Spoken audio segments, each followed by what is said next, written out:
My dear friends, we all can easily imagine that this second wave of COVID-19 is going to be very dangerous situation.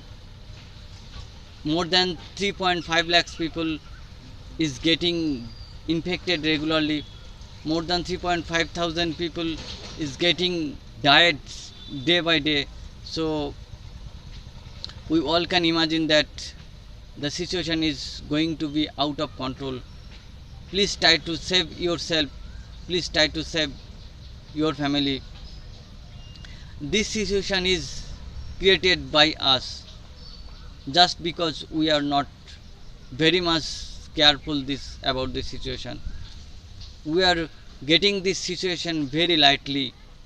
According to my opinion, every Indians will definitely infected by this COVID-19. This dangerous virus stay in our throat 2 hours, 2 or 3 days. So whatever guideline is given by the government, whatever guideline is given by the doctor, please try to maintain that. Please try to maintain proper precaution. In this situation, thousands of people is getting died just because of lack of treatment. The hospitals is unable to provide available oxygen. There are huge shortage of medical equipments and beds in the hospitals.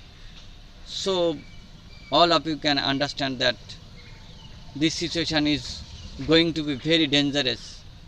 I want you to understand that this situation is going to be more dangerous. So please be very careful. Please try to save yourself. Please try to maintain proper precaution.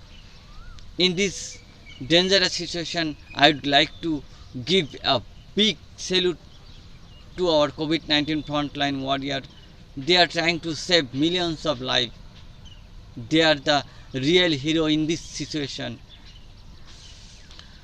In this situation, in this pandemic situation, I would like to request our Honorable Prime Minister, please try to arrange available oxygen and medical equipment as soon as possible.